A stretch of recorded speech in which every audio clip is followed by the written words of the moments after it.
বৈশাখের আমেজ কিন্তু চলে এসেছে, রঙে ভরা বৈশাখ চলে এসেছে। আর তাই তো বৈশাখের এই আয়োজন নিয়ে রং বেরঙের গান নিয়ে আপনাদের মাঝে চলে এসেছি A10 মিউজিকের আয়োজন নিয়ে। থাকছি আপনাদের সাথে আমি ভাবনা আহমেদ। যেহেতু বৈশাখের আমেজ চলছেই, তাই তো সেই রং বেরঙের আয়োজন নিয়ে আমাদের মাঝে উপস্থিত আছে একজন মজাদার মানুষ। তিনি অনেক গুণী একজন সঙ্গীত শিল্পী, তিনি বাউল সঙ্গীত শিল্পী এবং সেই সাথে অন্যান্য ঘরানার গান তো তিনি করে থাকেনই। মাঝে উপস্থিত রয়েছেন জনপ্রিয় সঙ্গীত শিল্পী ডলি মণ্ডল। আপু, আপনাকে আমন্ত্রণ A10 মিউজিক অনুষ্ঠানে। বৈশাখের অনেক অনেক শুভেচ্ছা। যেহেতু বৈশাখ আসছে, এই জন্য একটু শুভেচ্ছাটা দিয়ে দিলাম। আজকে কিন্তু বৈশাখ একটা ভাব তো অবশ্যই আছে। একদম। আর বৈশাখ মানে আমাদের বাংলার লোকসঙ্গীত, আর লোকসঙ্গীত ছাড়া বাংলার বাউল গান ছাড়া যেন বৈশাখটা জমে না। একদম ঠিক বলেছি। এবং আপনাকে এই সুন্দর আসলে শাড়ি পরে সবাইকে পেছনে রং বেরঙে মনে হচ্ছে যে আজকে থেকে মনে হয় বৈশাখ শুরু হয়ে গেছে। আমাদের জন্য তো আসলে শুরু হয়ে গেছে। তো এই যে আয়োজন নিয়ে, বৈশাখ নিয়ে কেমন প্ল্যানিং ছিল, তার আগে গানের চাপ কেমন ছিল, এবং স্পেশালি বৈশাখ নিয়ে দর্শকদের মাঝে কিভাবে কি করার পরিকল্পনা রয়েছে? যেহেতু গান করি, তাহলে গান নিয়েই পরিকল্পনা। এবার বৈশাখে আমার নিজের একটি মৌলিক গান, গানটির কথা ও সুর শ্রদ্ধেয় খেপা জাহিদ। তো আমার নিজের একটা ইউটিউব চ্যানেল আছে, ডলি মণ্ডল অফিসিয়াল। তো সেখানে গানটি আসছে। তো আমি সচরাচর লালন সাইজির গান করি, আর লোক ঘরানার গান করি, বিভিন্ন সাধকের গান করার চেষ্টা করি, বাণী করার চেষ্টা করি। তো এই গানটা একটু ভিন্নধর্মী, মানে একটু না ফোক না একটু মডার্ন না, মানে এরকম আর কি, মাঝামাঝি একটা। তো আমার মনে হয় সেই গানটা এবার বৈশাখে রিলিজ হচ্ছে। তো এবার দর্শক হয়তো বা একটু অন্যরকম একটা কাজ দেখতে পাবে। তো আমার মনে হয় ভালো কিছু আসছে। উৎসবের এই গানগুলো কিন্তু বেশ ভালো লাগে আসলে, এবং উৎসবকে আরও বাড়িয়ে দেয় দ্বিগুণভাবে আয়োজনটা। তো এখন তো এই যে আপনি বলছিলেন আপনি ইউটিউব চ্যানেল খুলেছেন, এই দর্শকদের সাথে অ্যাক্টিভ থাকার যে ব্যাপারটা, স্পেশালি সোশ্যাল মিডিয়াতে, এই বিষয়টা কতটুকু জরুরি আসলে? আমার ক্ষেত্রে বিশেষ করে আমার কথাই আমি বলি, আমি লোকসঙ্গীতে মাস্টার্স করেছি। তো যেহেতু আমার পড়াশোনা এটাতে, আমার দুইটা ভাগ, যে আমি কোনো চাকরি করি না, আর এটার মধ্যে আমার রুটি রুজি। আরেকটা বিষয় হচ্ছে, এটা আমার একটা সাধনার জায়গা। তো যার কারণে এখন সোশ্যাল মিডিয়াতে অ্যাক্টিভ থাকতে হয়, এই জন্য যে আমার যারা ভক্ত আশেকান যারা আছে, তারা আসলে জানতে চায় যে আমি কখন কোথায় প্রোগ্রামে যাচ্ছি, বা তারা আমার গান শুনতে চায়।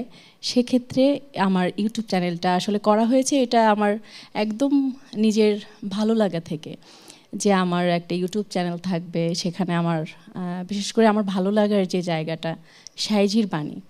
তো আমি চেয়েছিলাম যে আমি যখন একটু কাজের মানে ব্যস্ততা একটু কমে, আমার সচরাচর গান কন্টিনিউ দেওয়া হয় না, কিন্তু আমি চেষ্টা করি যে ওখানে আমার ভালো লাগার কিছু গান ওখানে রাখার জন্য।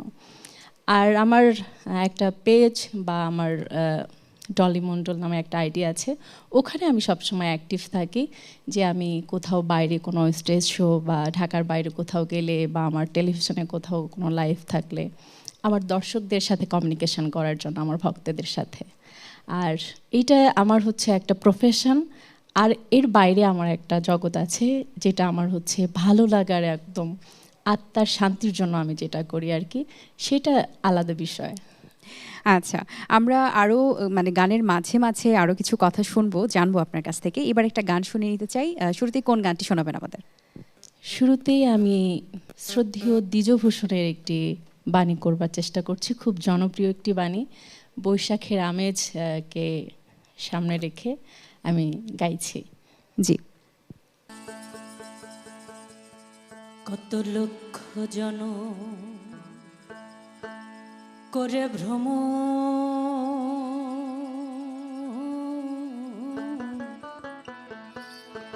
খেপা পেয়েছি মানব জন।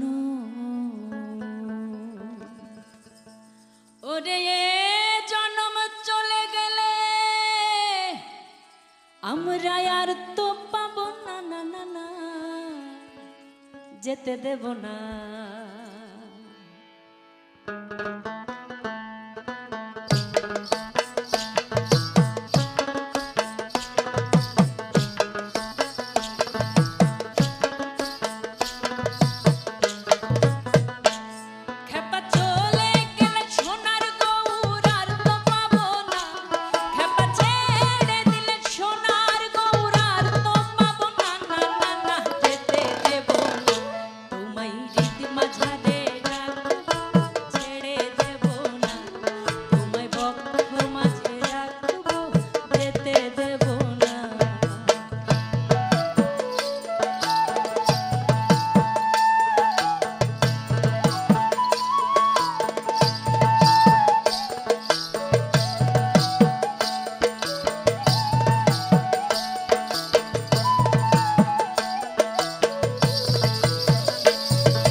চাঁদ গৌর বলে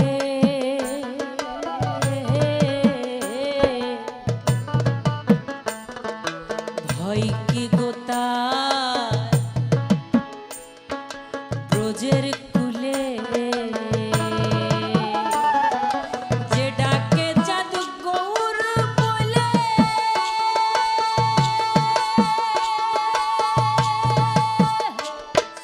ভয় কি গোতার ব্রজের কুলে ভয় কি গোতার ব্রজের কুলে ওরে দ্বিজ ভূষণ কে দেহ বলে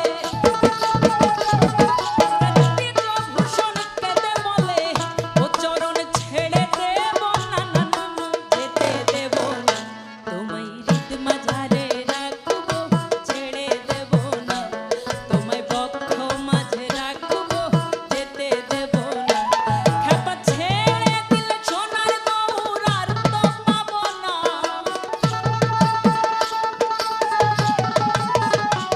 খেপা ছেড়ে দিলে সোনার গৌর আর তো পাবো না না না না যেতে দেব না তোমায় হৃদ মাঝারে রাখবো ছেড়ে দেব না তোমায় বক্ষ মাঝে রাখবো যেতে দেব না তোমায় হৃদ কমলে রাখবো যেতে দেব না খেপা বক্ষ মাঝে রাখবো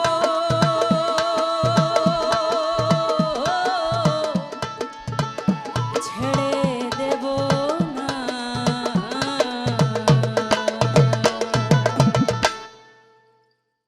বাহ, একদম মন ছুঁয়ে গেল। এই গানটার যে একটা কথা, প্রত্যেকটা কথা এত ছোঁয়া দেয়, মানে একদম মনে হয় আত্মার মধ্যে বিরাজ করে গানের কথাগুলো।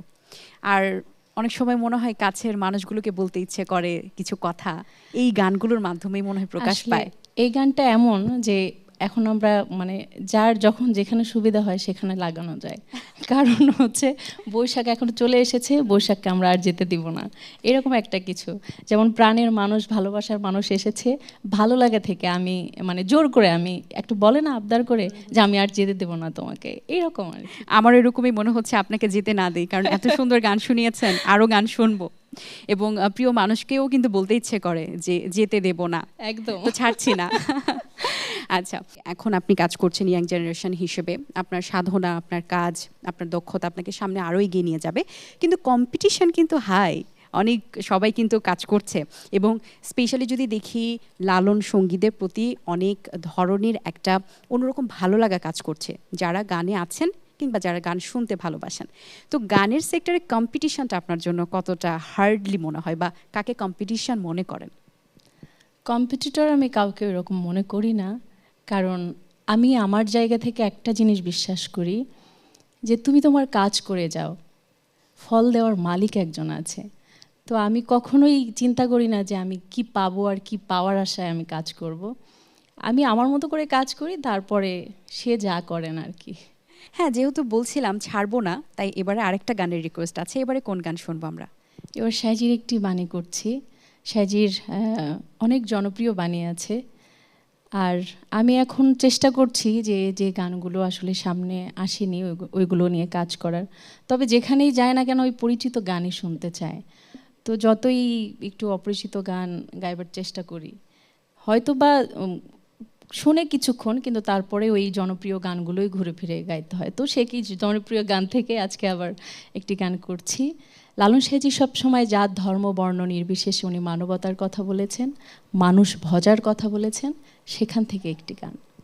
জি, শুনে নিই আমরা।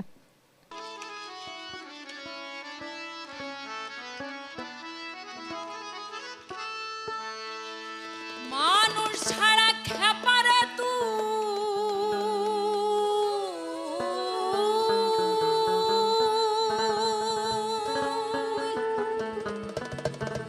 মানুষ ছাড়া খেপারে তুই মূল হারাবি, মানুষ ভজলে সোনা মানুষ হবি।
বাহ!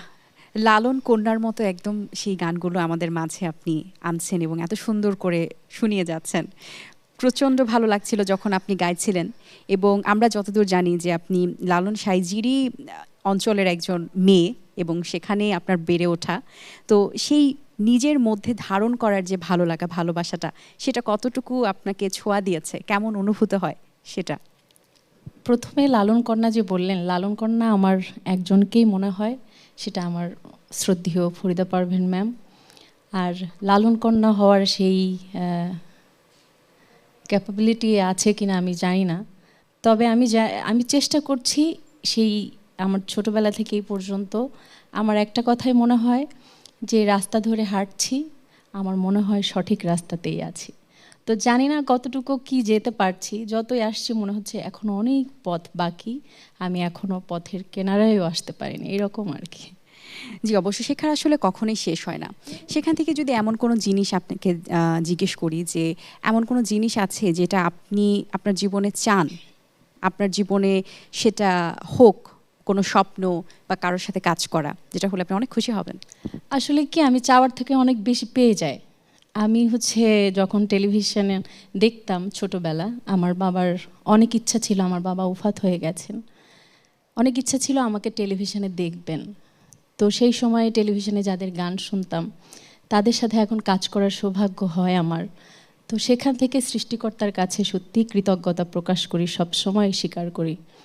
তো আর আমার কিছু চাওয়ার নেই, আমি যা চেয়েছি তার থেকে অনেক বেশি পেয়ে যাচ্ছি।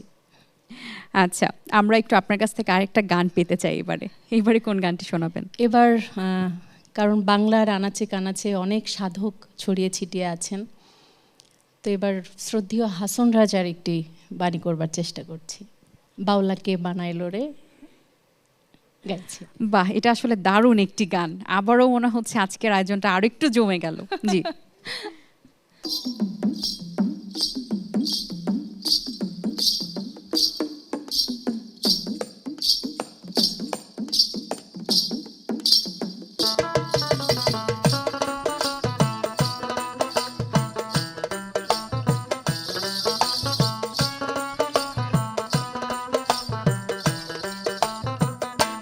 বাউলা কে বানাইলো রে হাসন রাজা রে, বাউলা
হাসুন রাজা গাইছে গান হাতে তালি দিয়া হাসুন রাজা গাইছে গান হাতে তালি দিয়া সাক্ষাতে দাঁড়াইয়া শোনে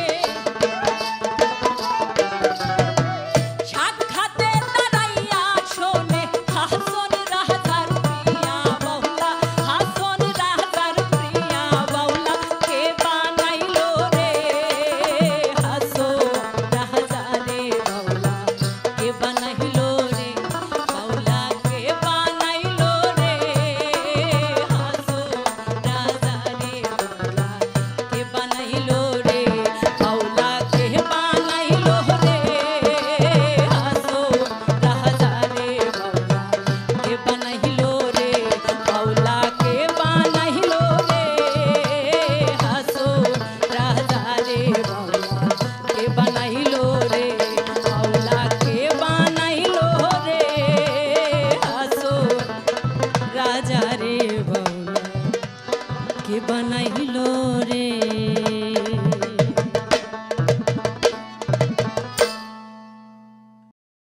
ওয়াও, গানটা কখন শেষ হলো? আমি গানের মধ্যে একদম ডুবেছিলাম। এত সুন্দর লাগে এই গানগুলো আসলে। এবং আমি যখন মাঝে মাঝে দেখি যে যারা ইয়াং জেনারেশন এই গানগুলোকে এত ধারণ করে সেই পুরনো দিনের ছোঁয়াটা যারা আসলে এই গানগুলো রেখে গেছেন বা যারা এই গানগুলো সেইভাবে রিপ্রেজেন্ট করেছেন আমাদের মাঝে একদম চিরস্থায়ী থাকার জন্য, সেই জিনিসগুলো মানে আমার মনে হয় জীবন্ত হচ্ছে। আর এগুলো আগামীতে হয়তো বা আরও এগিয়ে যাবে। এবার একটু বৈশাখ নিয়ে জানতে চাই। বৈশাখে তো আমেজ এখন চলে এসেছে, তো দেখা যাচ্ছে যেহেতু আপনার অঞ্চলটায় একদম বৈশাখ সংস্কৃতি নিয়ে, তো এখন তো কাজের জন্য ঢাকাতে থাকা হয় কিংবা শহরে থাকা হয়, বিভিন্ন অঞ্চলে যাওয়া হয়, তো বৈশাখটা পালন করা হয় কিভাবে? আগে যখন গ্রামে ছিলাম তখন ছোটবেলা ওই যখন সবাই সাদা লাল একসাথে মিলে আমরা সবাই মিলে, আমরা আসলে 5 বোন আর একটা মাত্র ভাই। তো আমার বাবা কি করতো, ওই 5 বোনের একই রকম ড্রেস কিনে দিত। মানে তখন একটা অন্যরকম আনন্দ, ঈদের মতো আনন্দ।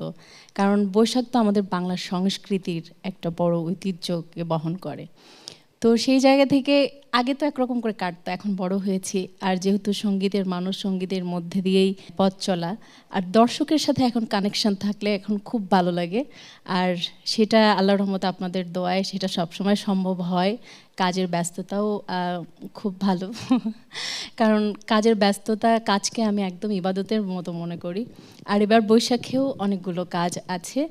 আর এটিএন বাংলাতেই সকালে লাইভ আছে বৈশাখের দিন, আর বিকেলে শিল্পকলাতে প্রোগ্রাম আছে, রাতে আবার আরেকটা প্রোগ্রাম নেওয়া আছে। পুরো দিনের রুটিন কমপ্লিট এবং খুব খুব ব্যস্ততা এবং ভালো লাগাও তো অবশ্যই আছে। এবারে যারা এই যে এত সুন্দর মিউজিক বাজালেন, যারা আছেন পেছনে ভাইয়ারা, তাদের সম্পর্কে একটু পরিচিত হতে চাই আসলে। আসলে কি, তাদেরকে পরিচয় করে দেওয়ার কিছু নাই, যার যার জায়গা থেকে সবাই একদম সেলিব্রিটি। তারপরেও একটু পরিচয় করিয়ে দিচ্ছি। আজকে যারা আছেন একদম বাংলা লোকসঙ্গীতের, যেটা ছাড়া আসলে বাংলা লোকসঙ্গীত সম্ভব না। হারমোনিয়াম যিনি বাজাচ্ছেন আমাদের শ্রদ্ধেয় বড় ভাই মাসুম ভাই। আর এদিকে আমার গুরুজনই আমি বলি, কারণ আমি তাকে মন থেকে অনেক শ্রদ্ধা করি, খুব ভালোবাসি। আমাদের সবার প্রিয় বাঁশিতে আছেন বাবু ভাই। আর এদিকে দোতারা, আজকে মনে হয় বেঞ্জু নিয়ে এসছেন, ও দোতারাটাও আছে আমাদের সবার প্রিয় রঞ্জিত দা। এদিকে ওনাকেও আমি গুরু হিসাবেও মানি, আমার খুব শ্রদ্ধেয় ভাজন একজন মানুষ, শ্রদ্ধেয় আলমগীর ভাই। এরপরে যেটাকে ছাড়া আসলে বাংলা লোকসঙ্গীত সম্ভব না, আমাদের সবার প্রিয় আকাশ ভাই বাজাচ্ছেন ঢোল।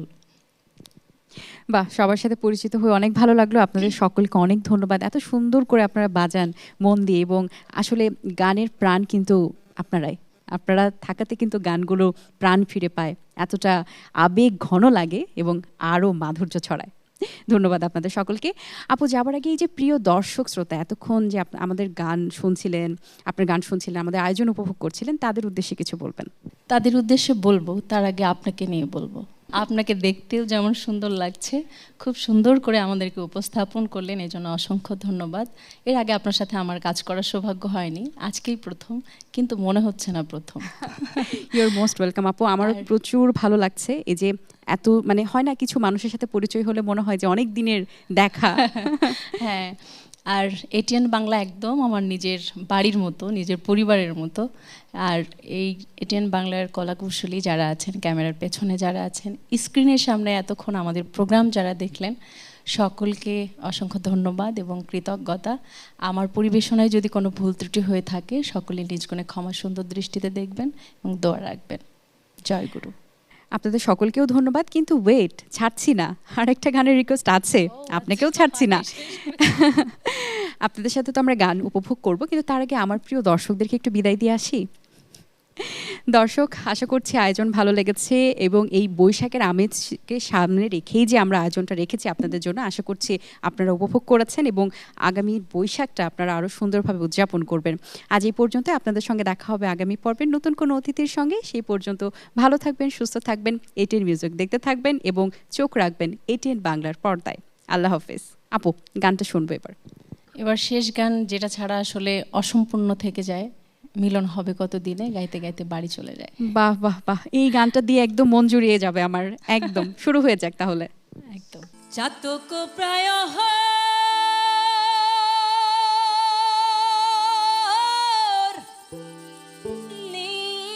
নিশি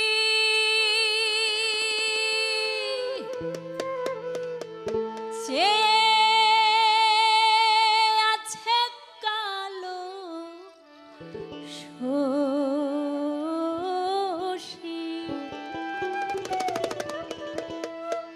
আমি হব বলে চরণ দাসী, হব বলে চরণ দাসী, ওতা হয় না কপাল গো